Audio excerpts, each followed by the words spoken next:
Hello everyone, welcome back to our daily practice series. जैसे कि आपको पता है कि हम पीजीटी इकोनॉमिक्स के क्वेश्चन को सॉल्व कर रहे हैं हम लोग, और ये जो बुक फिलहाल हम सॉल्व कर रहे हैं वो है हमारा अरिहंत का सेल्फ प्रिपरेशन गाइड। ये सारे क्वेश्चन आपको इंपॉर्टेंट होने वाले हैं केवीएस एनवीएस जैसे एग्जामिनेशन के लिए। और जैसे कि आपको पता है कि हम चैप्टर वाइज सॉल्व कर रहे हैं, तो फिलहाल हम कर रहे हैं चैप्टर नंबर 9 जो कि हमारा मनी एंड बैंकिंग। इस चैप्टर में भी हमने बहुत सारे क्वेश्चन को कर लिया है, मीन्स लगभग शायद ये हमारा लास्ट वीडियो होगा या फिर सेकंड लास्ट होगा, देखते हैं। अगर जल्दी मतलब कम टाइम में हो जाता है तो पूरे सारे ही क्वेश्चन को आज हम लोग कंप्लीट कर लेंगे। स्टार्ट करते हैं क्वेश्चन नंबर 74 से, ठीक है। इसके पहले हमने कर लिया है। क्वेश्चन नंबर 74 क्या कहता है, which of the following is not a function of money. इसमें से कौन सा मनी का फंक्शन नहीं है। फटाफट से करेंगे, ज़्यादा डिस्कशन नहीं करेंगे ताकि जल्दी से जल्दी हम लोग वीडियो को क्या कर सकें, कंप्लीट कर सकें। क्या है मनी का फंक्शन नहीं है, तो मीडियम ऑफ एक्सचेंज तो होता है, unit of account, standard of deferred payment, इस हाँ बिल्कुल, स्टोर ऑफ मेटल, ठीक है। ये कोई फंक्शन नहीं है मनी का, लेकिन ऊपर का तीनों क्या है, मनी का फंक्शन है, करेक्ट है। नेक्स्ट देखते हैं क्वेश्चन नंबर 75। क्वेश्चन नंबर 75 क्या कहता है, which of the following would not be consider as a near money. Near money क्या होता है, जो कि आपके पास इन मतलब लिक्विड के फॉर्म में तो नहीं है, लेकिन आप जैसे ही चाहे उसे इंस्टेंटली लिक्विड फॉर्म में कर सकते हैं, जैसे कि चेक वगैरह हो गया, डिमांड ड्राफ्ट, ये सारी चीज़ें क्या है, हमारी नियर मनी की एग्जाम्पल है। देखते हैं time deposit, saving and loan, share, treasury bill या फिर डिमांड डिपॉजिट। तो जैसे कि मैंने बताया डिमांड डिपॉजिट, सेविंग, लोन, ये सारी चीज़ें तो होती है, लेकिन टाइम डिपॉजिट क्या है, टाइम डिपॉजिट हमारे नियर मनी में अकाउंट नहीं होता है, ठीक है। नेक्स्ट देखते हैं क्वेश्चन नंबर 76। क्वेश्चन नंबर 76 क्या है, the three component of the present day money have which of the following feature in common. मतलब आज का जो प्रेजेंट डे मनी है उसमें जो थ्री कंपोनेंट आपको बताना है जो कि कॉमन है सब में। अच्छा ठीक है, जो थ्री कंपोनेंट है आज के डे के मनी में कॉमन फीचर को बताना है। All of them are fiduciary money, हाँ ये तो होता ही है।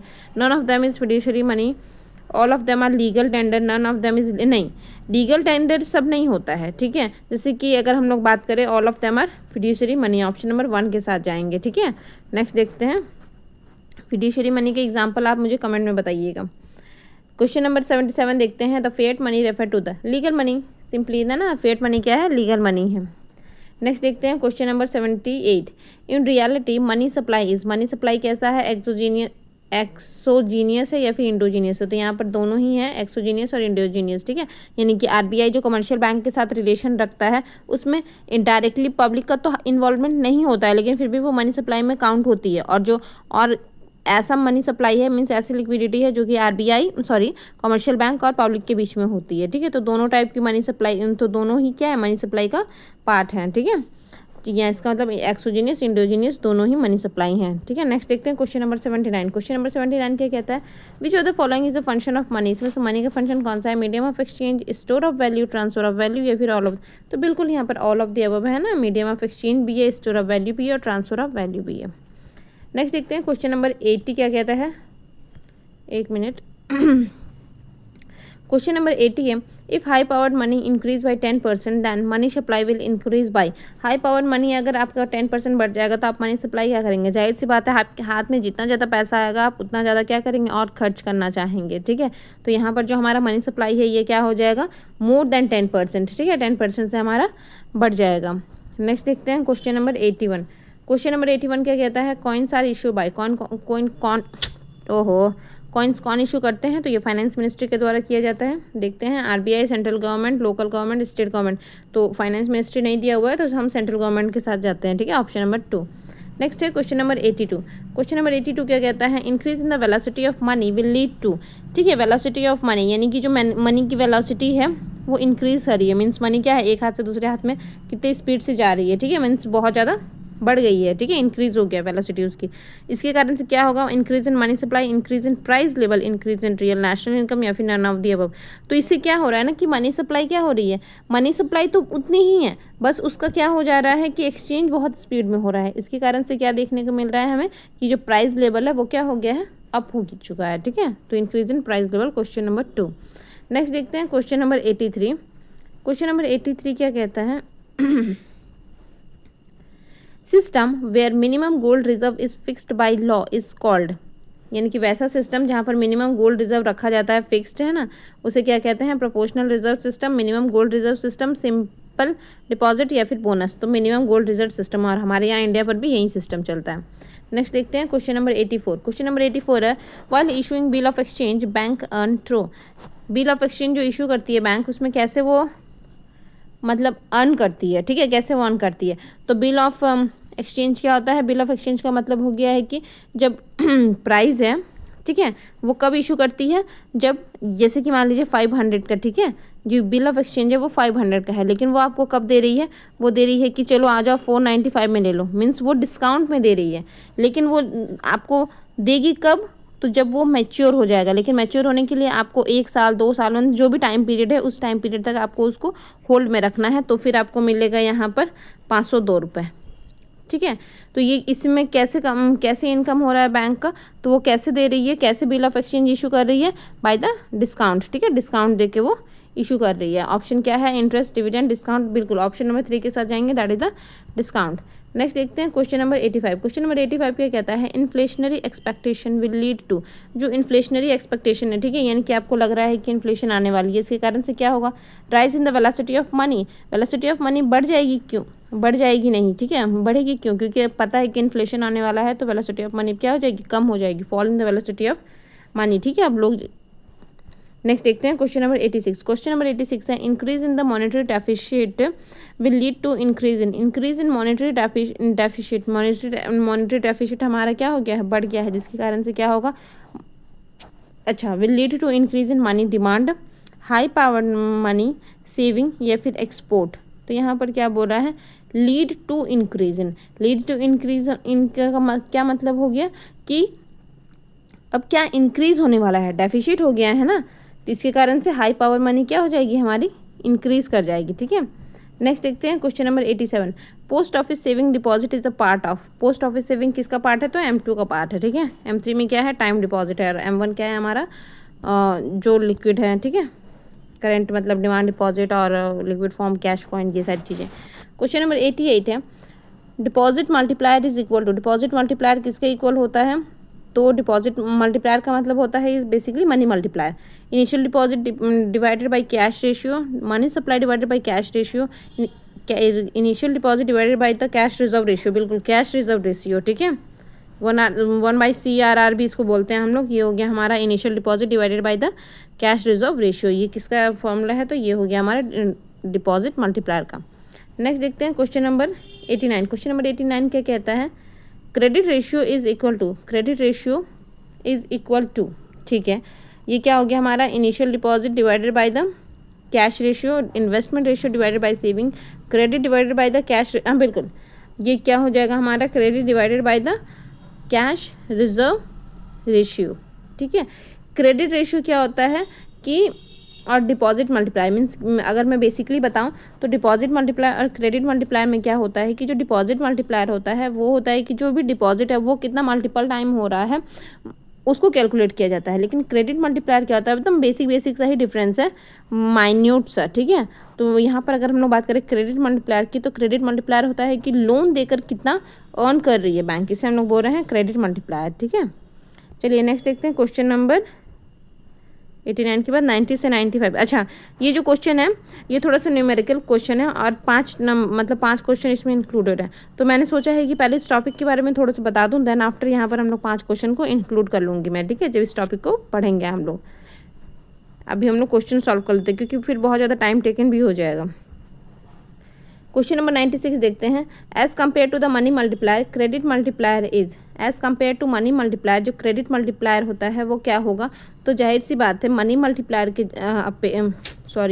As compare to money multiplier credit multiplier is more, है ना। जो क्रेडिट मल्टीप्लायर है वो क्या हो जाएगा हमारा? नहीं, मनी मल्टीप्लायर ज़्यादा होता है, ठीक है, मनी मल्टीप्लायर हमारे पास ज़्यादा होगा देन द क्रेडिट मल्टीप्लायर। एक मिनट, यहाँ पर कोई प्रॉब्लम है क्या? ये जो मनी मल्टीप्लायर है ये ओनली कैश रिजर्व रेशियो को देखता है, लेकिन जो क्रेडिट मल्टीप्लायर है वो LRR को देखता है। तो यहाँ पर हो जाएगा जो मनी मल्टीप्लायर है, मनी मल्टीप्लायर क्या होता है? तो मनी मल्टीप्लायर, हाँ बिल्कुल सही है, मनी मल्टीप्लायर ज़्यादा होता है क्रेडिट मल्टीप्लायर से, सही बात है। नेक्स्ट देखते हैं question number 97। Cash which has to be deposit with central bank is called, जो कैश जो कि सेंट्रल बैंक के पास रखना पड़ता है उसे क्या कहते हैं? Statutory liquidity ratio, cash reserve ratio. तो ये हो जाएगा हमारा option number 2, that is the cash reserve ratio. Next देखते हैं क्वेश्चन नंबर 98। क्वेश्चन नंबर 98 क्या कहते हैं, देना बैंक इज देना बैंक क्या है, government bank, nationalised bank, private या फिर फॉरेन। तो बिल्कुल ये ऑप्शन नंबर 2 के साथ जाएंगे हम लोग, that is the nationalised bank. Question number 99 क्या कहता है, मुद्रा बैंक इज मुद्रा बैंक कैसा बैंक है, तो मुद्रा बैंक हमारा मुद्रा बैंक कैसा बैंक है, गवर्नमेंट बैंक है, नेशनलाइज्ड बैंक है, प्राइवेट बैंक है या फिर फॉरेन बैंक है। तो जो मुद्रा बैंक है ये हमारा कैसा है, तो ये हमारा है प्राइवेट बैंक है, ठीक है। नेक्स्ट देखते हैं क्वेश्चन नंबर 100, कहाँ चला गया, सिटी बैंक की सिटी बैंक कैसा बैंक है, तो ये एक फॉरेन बैंक है, ठीक है। कहाँ का है, तो यूएसए का है। नेक्स्ट है 101, higher the proportion of money kept in currency from. देखिए क्या बोला है, higher in the proportion of money kept in currency form, यानी कि मनी का बहुत सारा पोर्शन हम लोग क्या कर रहे हैं, करेंसी के फॉर्म में रख रहे हैं। इसके कारण से क्या हो रहा है, less will be money supply, more will B money supply. तो जाहिर सी बात है कि हम बहुत ज़्यादा पोर्शन का मनी का क्या कर रहे हैं, करेंसी के फॉर्म में रख रहे हैं, मतलब हम लिक्विडिटी में ज़्यादा रख रहे हैं। तो यहाँ पर जो मनी सप्लाई क्या हो जाएगी, वो बढ़ जाएगी, ठीक है। तो more will be the money supply. Next देखते हैं question number 102, bank which are entered in the schedule of reserve bank of India are called, यानी कि वैसे बैंक जो कि रिजर्व बैंक के मतलब कि शेड्यूल ऑफ रिजर्व बैंक में आते हैं, उसे हम लोग क्या कहेंगे, तो उसे हम लोग शेड्यूल बैंक कहेंगे, ठीक है। चलिए ये तो हो गया, कितना टाइम हो गया है, 11 हो गया है, 11 मिनट। चलिए आज ही नेक्स्ट पेज को भी कंप्लीट कर देते हैं फटाफट से। तो ये चैप्टर हमारा क्या हो जाएगा, कंप्लीट हो जाएगा, और नेक्स्ट डे हम लोग चैप्टर नंबर 10 को स्टार्ट कर लेंगे। 103 देखते हैं क्या है question, how many kind of money are in circulation in monometallism, ठीक है। हाउ मेनी काइंड ऑफ, तो नाम से ही क्लियर हो रहा है, मोनो को क्या मतलब होता है, दैट इज द वन, ठीक है। तो यहाँ क्या हो जाएगा, option number 1, that is the 1। Next देखते हैं question number 104, how many kind of money are in circulation in by metallism. तो ये क्या हो जाएगा, बाई का मतलब होता है 2। तो अगर हम नहीं भी पता है इसके बारे में, ज़्यादा कंसेप्ट नहीं भी है, तो भी हम नाम से क्या कर सकते हैं, क्लियर कर सकते हैं, ठीक है। तो यहाँ हो जाएगा हमारा 2।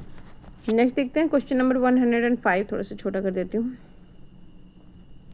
क्वेश्चन नंबर 105 क्या कहता है, when two kind of money are in circulation the problem before the government is to keep them simultaneously in circulation, this problem has been explain bye.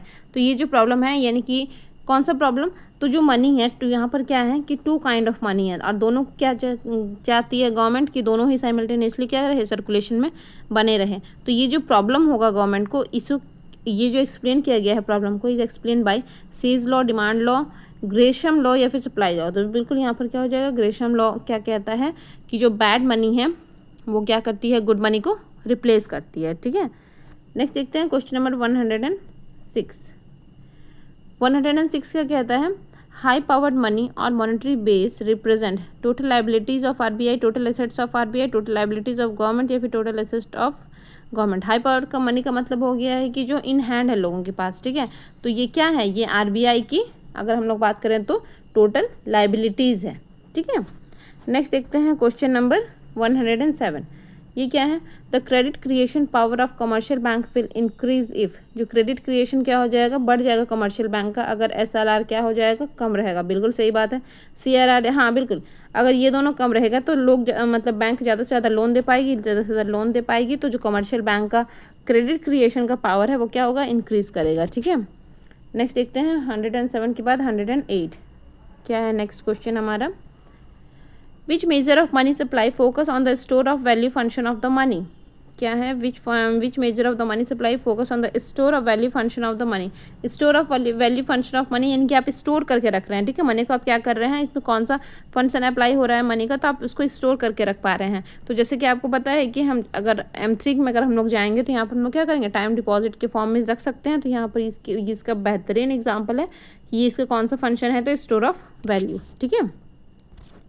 Next है 109। क्वेश्चन नंबर 109 क्या कहता है, which major of money supply focus on the medium of exchange function. तो medium of exchange यानी कि हम daily basis per transaction कर रहे हैं, तो ये हमारा हो जाएगा M1, ठीक है। नेक्स्ट है क्वेश्चन नंबर 110, द प्रधानमंत्री मुद्रा योजना वाज लॉन्च ऑन। ये कब लॉन्च हुआ था, ये 2015 में लॉन्च हुआ था, ठीक है। प्रधानमंत्री मुद्रा योजना, ठीक है, ये लॉन्च हुआ था 2015 में। क्या है ऑप्शन, 1 अप्रैल 14, 1 नवंबर 14, हाँ डेट तो मुझे नहीं आता, लेकिन 8 अप्रैल 2015 ये मुझे याद था, 2015 में था, ठीक है। तो जो प्रधानमंत्री मुद्रा योजना है ये कब लॉन्च हुआ था, तो ये हुआ था 8 अप्रैल 1915 में। नेक्स्ट देखते हैं, नेक्स्ट क्वेश्चन है हमारा, ये क्या है 111 से 13 तक में असर्शन रीजन का क्वेश्चन है। अच्छा, एक्सप्लेनेशन नहीं देना है, बस ट्रू फॉल्स बताना है, ठीक है ठीक है ठीक है ठीक है ठीक है ठीक है। देखते हैं पहला 111 क्या है क्वेश्चन हमारा। The first bank of limited liabilities manage by the Indian was Oudh commercial bank, या फिर अवध, अवध का स्पेलिंग तो ऐसा नहीं होता है, चलो कोई बात नहीं। फाउंडेड इन 1881, तो नहीं, इतना पुराना तो नहीं हो सकता, इस बात की मैं गारंटी ले सकती हूँ। एक्चुअली में मुझे इसका आंसर तो ये फिर हो भी सकता है, हो भी सकता है, यहाँ पर मुझे थोड़ा सा डाउट है, लेकिन मुझे लगता है हो भी सकता है। ये नाम भी तो बहुत अलग है ना, ये हो सकता है, ठीक है। मैं इस पर नहीं कुछ अभी कमेंट कर रही हूँ, लेकिन ये हो भी सकता है। अच्छा देखते हैं, स्वदेशी मूवमेंट वॉज बिगन इन 1885, नहीं ये तो बिल्कुल भी नहीं। स्वदेशी मूवमेंट 1885 में थोड़ी स्टार्ट हुआ था, ये हुआ था 1905 में, ठीक है, बंगाल विभाजन के बाद, ये तो मुझे बहुत अच्छे से पता है। Encourage to formation of the number of the commercial bank, बिल्कुल नहीं, ये तो बिल्कुल भी गलत है। एक का तो मैं श्योर नहीं कर पा रही हूँ, लेकिन 8 तो उसका कम्प्लीटली रॉन्ग है। 112 देखते हैं, क्वेश्चन नंबर 112 क्या कहता है। Urban cooperative bank are registered under the cooperative society act of the respective state government. Urban cooperative bank are registered under the cooperative society act of the हाँ बिल्कुल, ये क्या है, जो अर्बन कोऑपरेटिव बैंक है वो रजिस्टर होती है कहाँ पर, तो under the cooperative society act of the respective state government, सही बात है, ये सही है। नेक्स्ट है रीजन हमारा, urban cooperative bank having a multi state presence are registered under the multi state cooperative society act and regulated by the central क्या है गवर्नमेंट, ये सही है, ठीक है। यहाँ पर दोनों ही स्टेटमेंट क्या है, बिल्कुल सही है। नेक्स्ट देखते हैं 113, द सिडबी, ठीक है, was established in April 1990 as a wholly owned subsidiaries of the IBDI, ठीक है। ये क्या था, ये इंडस्ट्रियल डेवलपमेंट बैंक के लिए था, और ये क्या है, इसकी ही सब्सिडरी है, ये स्मॉल इंडस्ट्रियल डेवलपमेंट के लिए है, ठीक है। बेसिकली ये जो माइक्रो है कंपनियां, उसके लिए है, ठीक है, माइक्रो एंड मीडियम के लिए। नेक्स्ट देखते हैं, तो ये बात तो सही है, ये इस्टेब्लिश्ड हुआ था 1990 में, ये बात भी सही है। SIDBI is engaged in the providing assistant to the small sector industry, हाँ बिल्कुल, ये तो अभी हमने डिस्कस किया। सिडबी किसके लिए है, तो स्मॉल स्केल इंडस्ट्री के लिए है, ठीक है। यहाँ पर भी ए और बी क्या है, दोनों ही बिल्कुल करेक्ट है। चलिए आज के लिए तो ये हमारा चैप्टर नंबर 9 कंप्लीट हुआ। नेक्स्ट हम लोग स्टार्ट करेंगे चैप्टर नंबर 10 से। तब तक के लिए thank you for watching, thank you, bye bye.